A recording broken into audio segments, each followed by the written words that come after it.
taking that flank. They're starting to wrap their kind of offensive barrier. 45-degree angle on a recuse or refuse, depending on what instruction manual you get your verbiage from.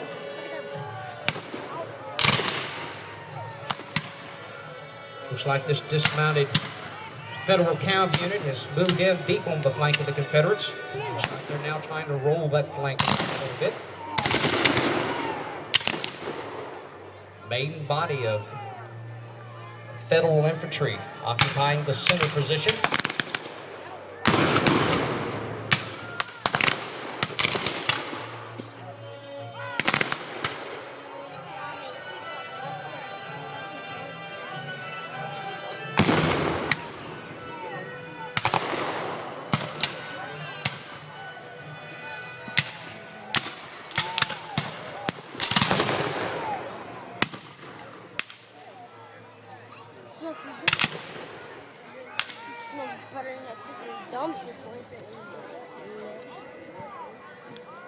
The gentleman on the field playing the bagpipes, not unusual to see that during wartime. You would have brass bands, you would have bagpipes, depending on if they were of the Irish Celtic clan. They would take their bagpipes on the field, depending on what their beliefs were and how strongly they wanted to carry that home sound of music with them on the field.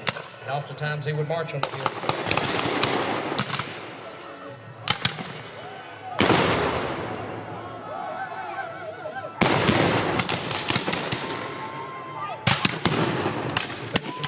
Some heavy casualties are now beginning to fall back. Federal troops are being very successful at this time, pushing the Confederates back. They're trying to fall back in good order. Federal artillery is now starting to train in on their camp to the parade field, so now they're in desperate straits. Federal artillery is trained in on them. All the reinforcements now have moved in. The musketry is starting to wither the ranks of the Confederates. Reinforcements from the Confederates is not going to arrive in time.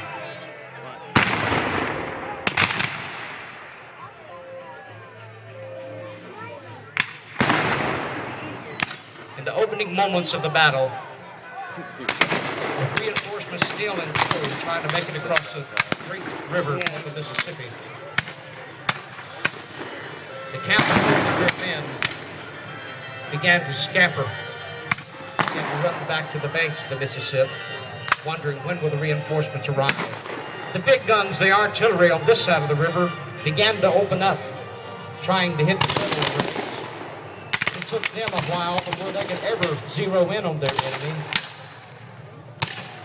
So the Federal artillery on this side of the river was of no effect.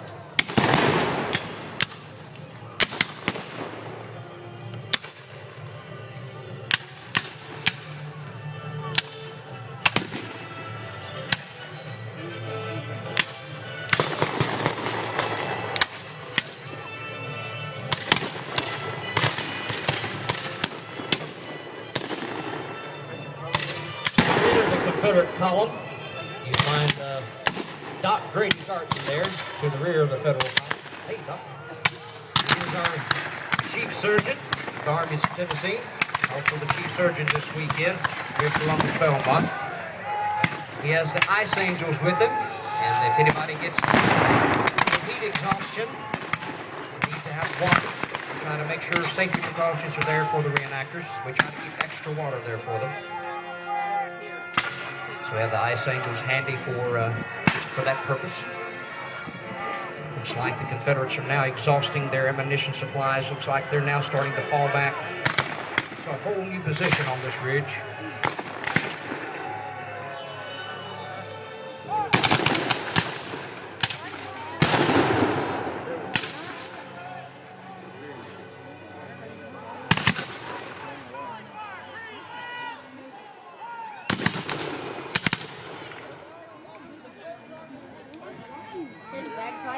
What started out as a fall back in good order became a rout for the Confederates. They could not stand the onslaught of the Federal forces.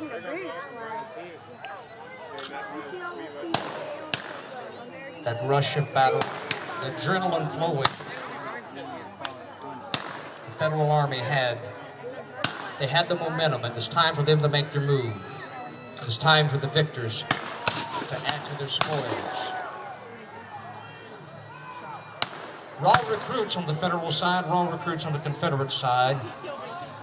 What started out as a battle in somewhat order, before long, the Federals raided the camp, began to loot the camp, began to set fire to the Confederate camp.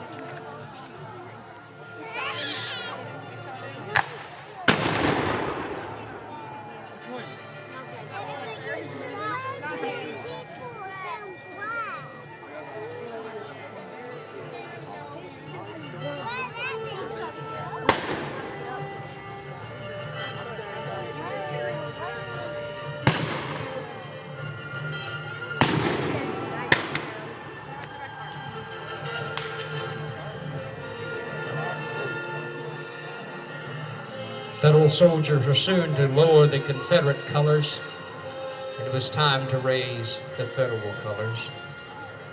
Began to set fire to the Confederate camps. The artillery across the river had no effect. It took them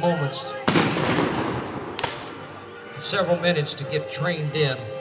Once they found their range, the guns of Columbus began to rain down on the Federal soldiers in the Confederate camp. So while they're cheering the burning of the Confederate camp, Confederate artillery began to rain down upon them.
For the freedom you give us to do this.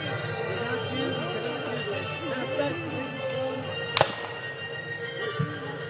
it's under a terrorist watch. Now it's funny. As Confederates began to unload from their transports, Federal troops had found themselves in an easy position. They had gained their camp, the camp of their enemy. Their confidence was high, but they let down their guard.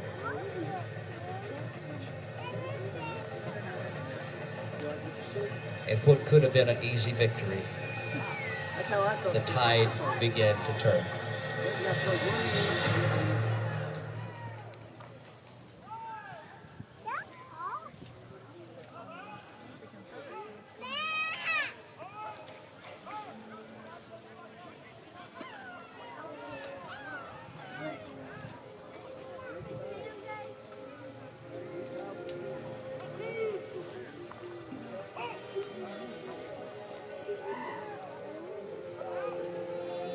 Confederates came across the river piecemeal, so the Federal Army maintained their confidence when they saw small numbers of Confederates beginning to form into their front.